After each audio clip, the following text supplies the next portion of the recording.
में एक ऐसा लाइव जहां पाकिस्तान आप कह सकते हैं आसानी से सीरीज जीत गया। और वैसे ओडीआई सीरीज तो यार पाकिस्तान आसानी से ही जीत रहा है, थोड़ा सा आप कह सकते हैं, चाहे वो साउथ अफ्रीका से जीतना हो, चाहे वो ऑस्ट्रेलिया से जीतना हो, चाहे कप्तान बदलना हो, चाहे कुछ होना है। लेकिन एक चीज है जय, 2.5 साल यार, 2.5 साल एक लंबा टाइम होता है। एक खिलाड़ी जो आपके मुल्क का, आपके देश का टॉप खिलाड़ी हो और जिसका शतक ना आ रहा हो, और शतक रुक जाता है तो एक खिलाड़ी के लिए भी टेंशन होती है, दर्द होता है, इमोशन अलग होते हैं, साथ ही जो आपकी पब्लिक होती है।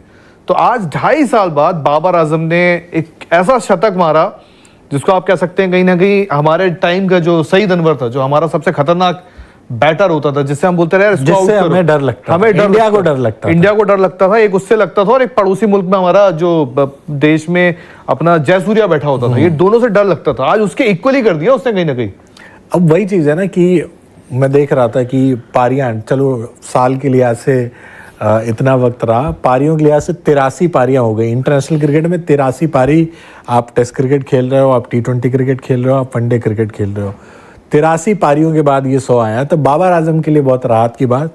और मुझे लग रहा है कि मैदान पे या जो भी पाकिस्तान टीम का सेलिब्रेशन था वो जीत से ज़्यादा इस चीज़ के लिए था कि बाबर का 100 आ गया। भाई बाबर के जो शतकों का सूखा था, मतलब ऐसा चल पड़ा था कि रन ही नहीं बन रहे थे, फिर 50 आने लगे, 60 आने लगे, वो कन्वर्ट नहीं हो रहा था। जबकि बाबर की शुरुआत ये थी कि बाबर आजम 50 करने के बाद 100 उसको कन्वर्ट कर देते थे, ये उनकी खासियत हुआ करती थी। मैं वनडे के आंकड़े भी देख रहा था, उनके बड़े बेहतरीन है, 20-100 हो गए उनके, सईद अनवर की बराबरी कर ली उन्होंने, और कुछ 6000 रन है उनके कुछ 150 से कम मैचों में।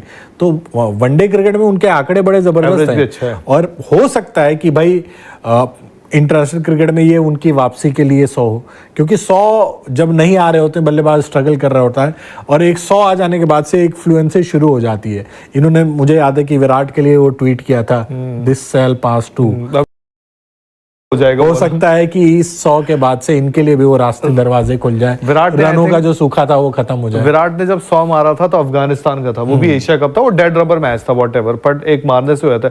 बट क्या पिछले मैच में, जो कि हम देख रहे थे, हम लोग हर मैच को फॉलो भी करते हैं, अपडेट भी करते हैं, तो क्या वो पिछले मैच में जो कैच था इनका, क्योंकि यार आमतौर पर क्या होता है, पाकिस्तान की जो फील्डिंग होती है बड़ी गड़बड़ होती है, जो इनके पास वो कैच गया, और वो कैच ऐसा था, मतलब स्लिप में जो पकड़ा था, और वो ऐसा था कि मतलब उस कैच में ऐसा था कि आपके पास रिएक्शन का टाइम बड़ा कम था, कि आपको बस रिएक्ट करना है, और सट्टे से उन्होंने पकड़ा, वो चिपक भी गया। तो कहता ना, एक वो कैच पकड़ के, जैसे उन्होंने उसके बाद बगल में जो अपने खड़े थे विकेट कीपर, उनसे भी बोला देख देख कर लिया मैंने, तो एक कॉन्फिडेंस का लेवल बढ़ता है। और यार मैं तो ये सोच रहा, मतलब यार शतक भी ना किस्मत पे लिखा होता है।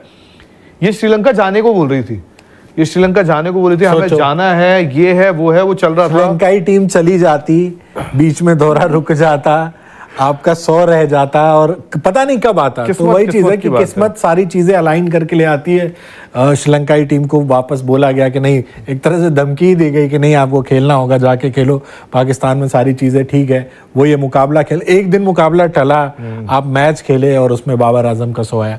इतनी अच्छी स्टार्ट भी मिली पाकिस्तान को, कायदे से देखा जाए तो फखर जमान और शमीम ने स्टार्ट भी दे दी, तो बाबर के लिए भी ईजी था। बट वही चीज है ना कि जब रन नहीं आ रहे होते आपके लिए, तो सारी चीजें मुश्किल होती है। तो आज मुश्किल परिस्थितियों में मैं कहूंगा बाबर के लिए थी, एटलीस्ट बल्लेबाजी के लिए अच्छी स्थिति थी, बट बाबर के लिए मुश्किल कंडीशन में उन्होंने 100 में कन्वर्ट किया भाई, तो उनकी आज तारीफ बनती है। बट एक चीज मैं आपसे पूछता हूँ जय, चूंकि पाकिस्तान क्रिकेट को जब देखते हैं ओडीआई में खासतौर पर अगर बात करें, तो उनके सारे खांचे तकरीबन डन है। जिस हिसाब से थोड़ा सा आप बात कर सकते हो कि यार नसीम और जो इनके बॉल डालते शाहीन शाह अफरीदी, नया बॉल में थोड़ा कंट्रोल अगर डाले, लेंथ सही पकड़े, तो इतने बुरे नहीं हो। हारिस रऊफ इनकी एक वीक कड़ी था। हारिस रऊफ ने एशिया कप में भी जो किया, वो हरकतें सही नहीं थी, जो फालतू का टॉन्ट वाली बाजी वाली हरकतें थी।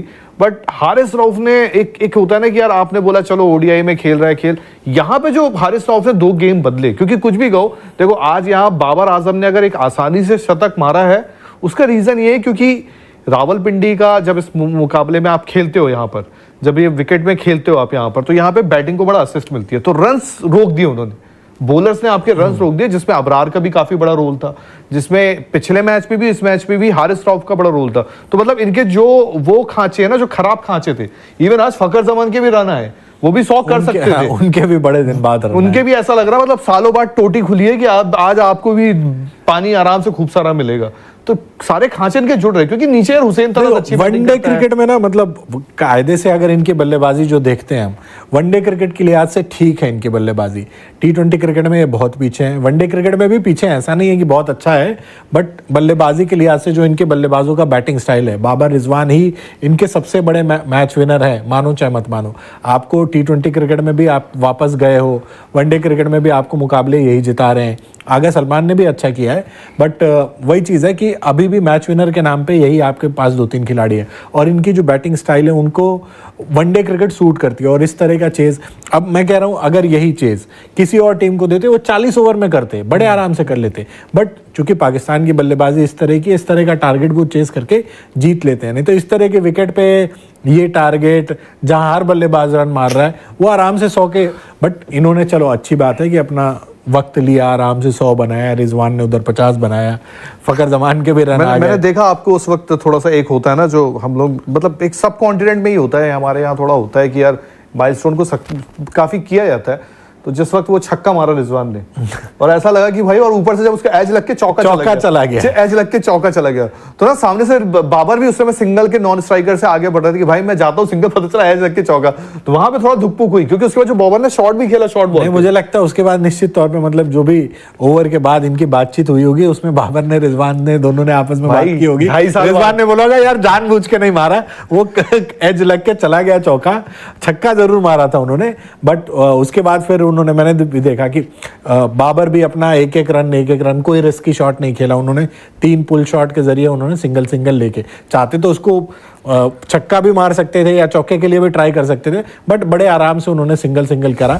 उनको पता थी कि इस 100 की अहमियत क्या है, और इस 100 के साथ उनका 100 तो आया ही है, और टीम भी जीती है, सीरीज भी जीत गए हो आप, तो सारी चीजें थोड़ा हार्ड असेसमेंट पे आऊंगा मैं यहाँ पर। उसका रीजन ये है कि जो ये टीम है, चलो ठीक है, अब ऑस्ट्रेलिया से आप जीते, ऑस्ट्रेलिया का बॉलिंग, बट ओडीआई पे ना मैं अभी भी इनको बोलूंगा, जैसे मैंने जितने इनकी बैटिंग देखी है, फहीम स्टोक्स को मैं बोलूंगा यार, फहीम स्टोक्स ही बोला जाता है उनको शायद, इसलिए वैसे फहीम अशरफ है तो स्टोक्स निकल जाता है, क्योंकि बट उनकी बॉलिंग, हाँ उनकी बॉलिंग देख के मुझे मजा आया, उनकी बॉलिंग अच्छी होती, शानदार होती है। मतलब एक ओडीआई का ओवरऑल मैं बात कर रहा, पिछली सीरीज इस सीरीज को मिला के, क्योंकि आप सीरीज जीत गए हो। हुसैन तलत आपको एक अच्छा लड़का मिला है जो नीचे अच्छी बैटिंग करता है। सलमान अली आगा, मतलब आज के रेट में आप उसको बोलोगे भाई कि जब आपको टीम नीचे भी लगी हो, कोलैप्स भी लगाओ, बंदा आके कर जाता, कुछ भी कहो। T20 में आज अभी उसके दम का गेम नहीं है, पर ओडीआई में वो है।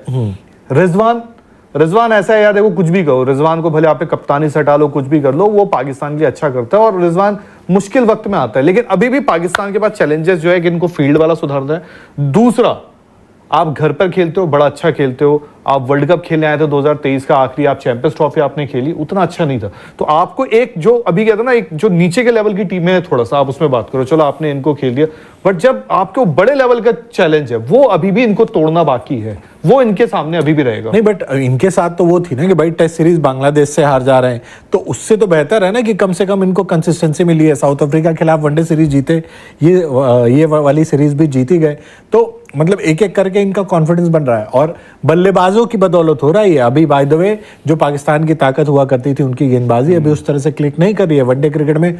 आज मैं देख रहा हूं कि शाहीन नहीं है, नसीम ने पहला ओवर डाला है, उन्होंने रन वही खाए हैं, विकेट कोई नहीं है।